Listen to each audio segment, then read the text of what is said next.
ఆదిలాబాద్ జిల్లాలో జొన్న రైతుల పరిస్థితి దయనీయంగా మారుతోంది. ప్రభుత్వ రంగ సంస్థ మార్క్ఫెడ్ కొనుగోలు చేసిన జొన్నల డబ్బుల కోసం రైతులు పడిగాపులు కాయాల్సి వస్తోంది.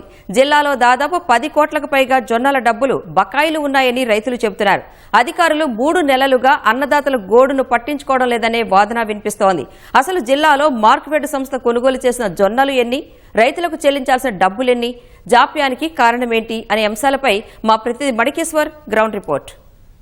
ఆదిలాబాద్ జిల్లాలో జొన్న రైతుల పరిస్థితి దయనీయంగా మారింది. కిందటి రబీలో ప్రభుత్వ రంగ సంస్థ మార్క్ఫెడ్ ద్వారా జొన్నలను కొనుగోలు చేసింది. దానికి సంబంధించిన పూర్తి స్థాయి డబ్బులను రైతులకు చెల్లించలేదు. ఫలితంగా రైతులు 3 నెలలుగా అధికారుల చుట్టూ తిరగక తప్పడం లేదు. కిందటి మే 9వ తేదీ నుంచి జూన్ 6వ తేదీ వరకు మార్క్ఫెడ్ జొన్నలను కొనుగోలు చేసింది. దీనికోసం వ్యవసాయ ప్రాథమిక సహకార సంఘాలు అంటే PACS, అట్లాగే గిరిజన కోఆపరేటివ్ సంఘం అంటే GCCల ద్వారా 26 కేంద్రాలను ఏర్పడింది. వీటి ద్వారా 7.34 లక్షల క్వింటాళ్ల జొన్నలను కొనుగోలు చేసింది.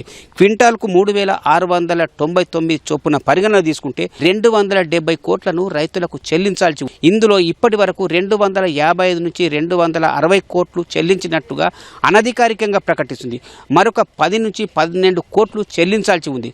ప్రభుత్వ రంగ సంస్థ అయినా ప్రైవేటు సంస్థలైనా సరుకు రైతుల దగ్గర సరుకులు కొనుగోలు చేయగానే వెంటనే డబ్బులు చెల్లించాల్సి ఉంది. మార్కెట్ ధరల హెచ్చు తగ్గులను కూడా పరిగణలో తీసుకున్నా ఎక్కడ ధర ఎక్కువ ఉంటే రైతు అక్కడ పంటని అమ్ముకోవడానికి ఆస్కారం ఏర్పడుతుంది.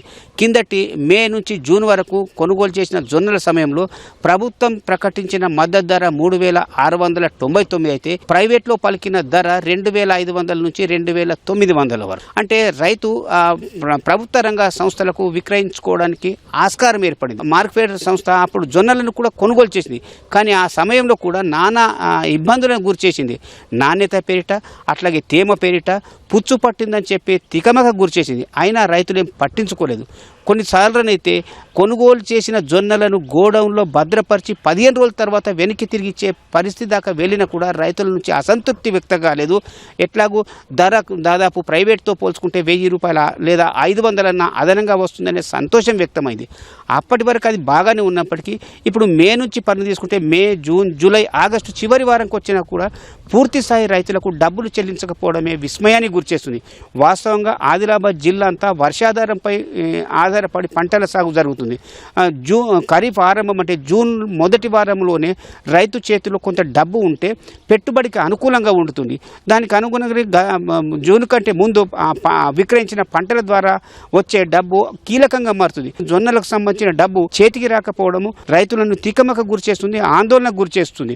ఎలినినో ప్రభావం కారణంగా రైతుల్లో తీవ్ర ఆవేదన నెలకొంది. అంటే అనుకూలమైన పంట సాగు లేక దిగుబడి తగ్గిపోతుందనే అసంతృప్తి ఉన్న సమయంలో కనీసం ఈ ప్రభుత్వ రంగ సంస్థ మార్క్ఫెడ్ డబ్బులు చెల్లించకపోవడము ఆందోళనకు గురిచేస్తుంది.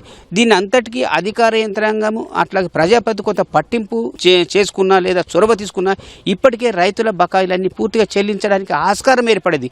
కానీ ఆ ప్రయత్నం జరగకపోవడమే రైతులను ఆందోళన గురిచేస్తుంది.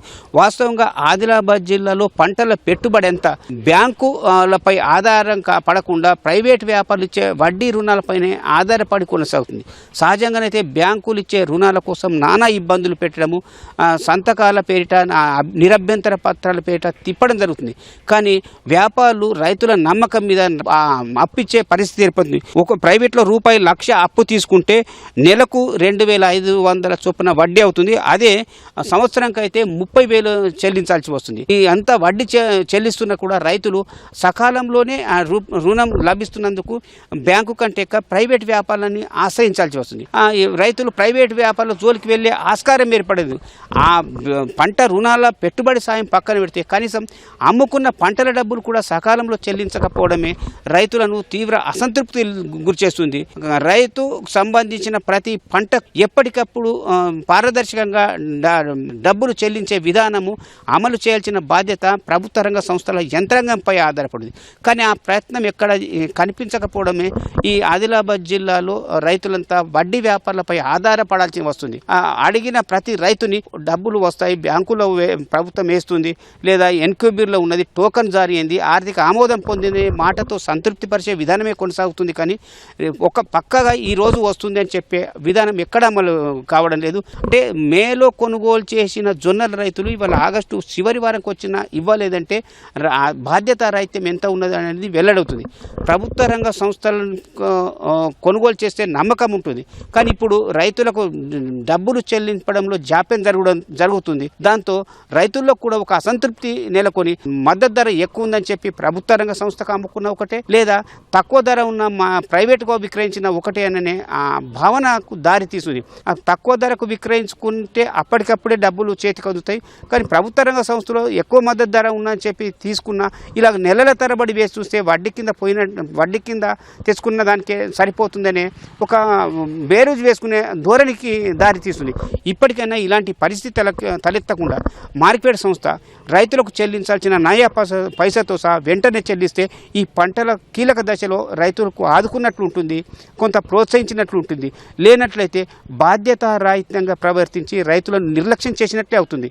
ఇది ఆదిలాబాద్ జిల్లాకు సంబంధించిన జొన్న రైతులకు చెల్లించాల్సిన డబ్బుల పరిస్థితి. కెమెరామెన్ కిరణ్తో మణికేశ్వర్, ఈటీవీ న్యూస్, 4 స్టూడియో.